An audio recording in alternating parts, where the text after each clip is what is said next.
is on his way to Kwara State for rescue mission. As we speak right now, our government, Kwara State government, is handicapped about what is going on, the atrocity and the attack that is going on in Kwara State. But thank God for Igboho, and Igboho know these people very well, know their background, and Igboho is one person that Fulani fear most in Nigeria, and he has come out to offer the people of Kwara State the peace of mind. The battle against Fulani that they all want is ready to offer it for them. But he requested for one thing. The people of Kwara State need peace and rest of mind. They don't want to know and care where this is coming from. Sunday Igboho has come out and told Nigeria that the Nigeria government and Kwara State government should empower him to fish out and to eliminate all the Fulanis that are terrorizing their land. We all know how Fulani came to Kwara State and took over the whole state. There is an adage that said, when two brothers fight for their fatherland, the stranger will inherit that land. Remember the Afonja, the Are Ona Okakanfo of Oyo Empire.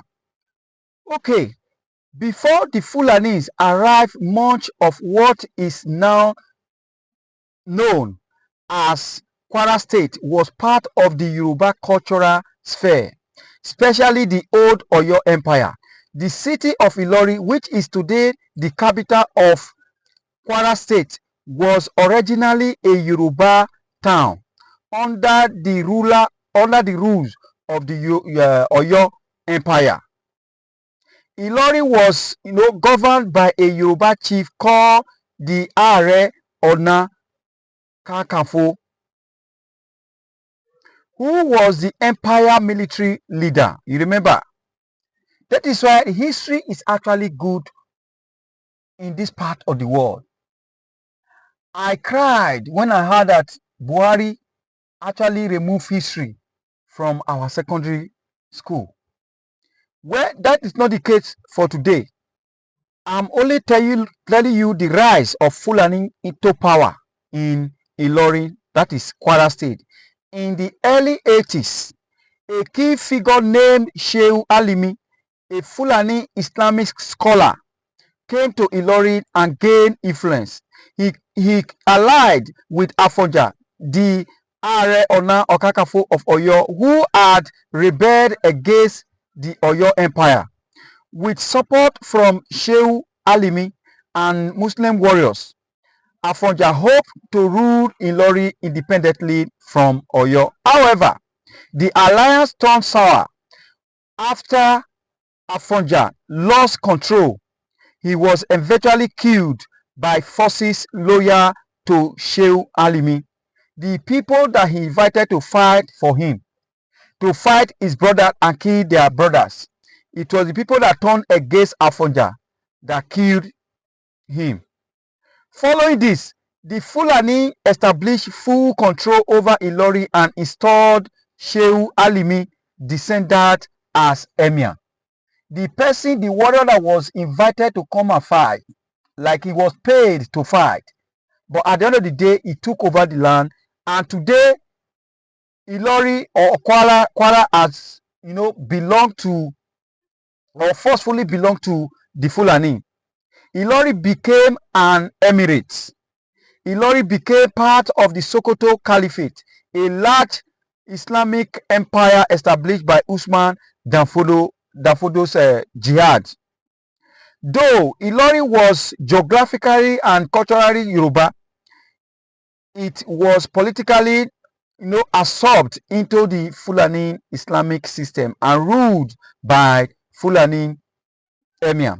This made Ilori a Fulani emirate district from other Yoruba politics. Key point that you need to know before I move on: it was not military invasion in the traditional sense, but a mix of internal rebellion, Islamic influence, and political maneuvering. The jihad movement provided the religious justification and backing for Fulani dominance. Over time, Fulani rulers consolidated power and resisted requests or reconquest by the Oyo Empire.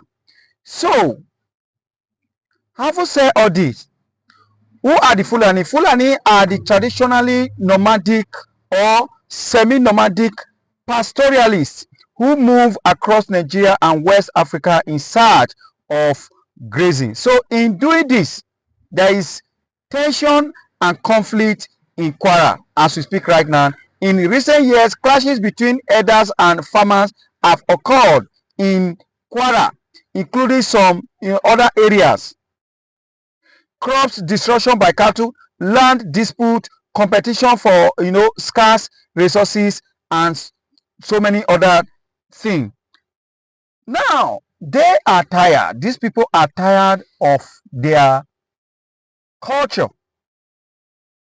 They are tired of Fulani killing them on daily basis. They are tired of being subject in their own land. They are tired of being strangers in their own land. And having submitted this plight, the Fulani sparked, and the killings and shedding of blood has become the order of the day. And the federal government are actually trying to solve the problem by deploying security agents. But it seems that these people or this security agent that the president or the federal government are sent to Kwara State, they are just there to enjoy their life and to eat whatever they see in Kwara State and forget about the main reason why the federal government sent them there, because they are not feeling the impact. As you can see women on the street crying and saying that it is even the federal government now that is killing them. It's not even the Fulanis, because they said that helicopter came and some vehicle came and dropped some terrorists in Kwara State.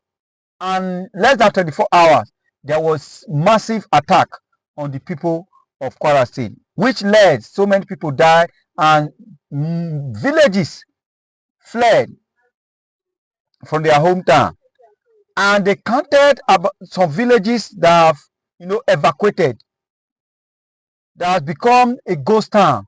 About 16 villages in Kwara State as we speak right now has become a ghost town. But all hope is not lost, because Sunday Igboho has actually come up and challenged the Fulanis, telling the federal government and the Kwara State government to empower him to make sure he decimates these so-called terrorists or Fulani in Kwara State and in Nigeria.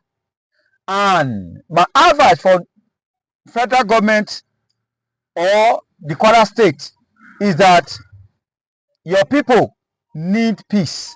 They need rest of mind. Hence, you cannot fight for your people. You cannot fight for the masses. Someone as volunteer has come out to say, yes, I can do this. I think he should be given a chance. He should be given a chance, knowing fully well that Sunday Igboho know these people very well. I know the background. I know what they fear most. And we must know the fact that Sunday Igboho came out before to fight this just fight against the Fulanis. And at the end of the day, Buhari actually chased him away. Why? Because they were his brothers.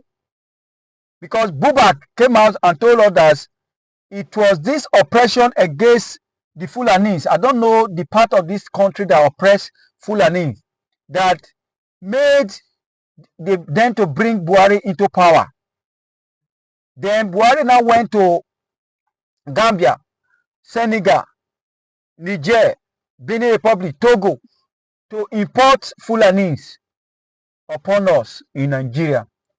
And since after the election in 2015, these people have remained and refused to go to their hometown, causing mayhem and unleashing attack upon attack and chasing farmers out of their farms and destroying their crops and causing land disputes and taking over properties. This has become the order of the day. Igboho was fighting the battle and he was gaining victory, but at the end of the day, he was cut short because the Buhari never liked the movement. Now, the people of Kwara have suffered a lot, and they are not saying, Fulani, this is not your land. You must go. You must go. You have to go. They have to live in peace. And this is what is causing fight in Kwara State as we speak right now. So, even in all this, the Kwara State governor is nowhere to be found. I have not seen any of his statement about what is going on in Kwara State. He may be speaking, maybe that it means that it's not, that I've not heard. If anybody have heard his voice and what he has done for the people of Kwara against this attack upon attack on them, please you can lodge it on the comment section, then I will follow that up. And when everybody was preparing for October 1st for the presidential speech, the Kwara State people, the Anioma that is in Delta, they were hoping that, or the Jebus also, they were hoping that state will be given to them. And Kwara were hoping that they will be restored back to the Yoruba land. But nothing of such, or our president did not mention anything of such in his broadcast, in independence broadcast. So what is the fate of the people of Kwara State as we speak right now? Should we not leave just Sunday Igboho for them alone? Is government not going to fight this fight? Please, if you are watching this channel for the first time, remember to subscribe and on your notification button, so as I'm following up on these matters, you will be getting notification and following the progress at which the Igboho and the federal government is making to rescue the people of Kwara State.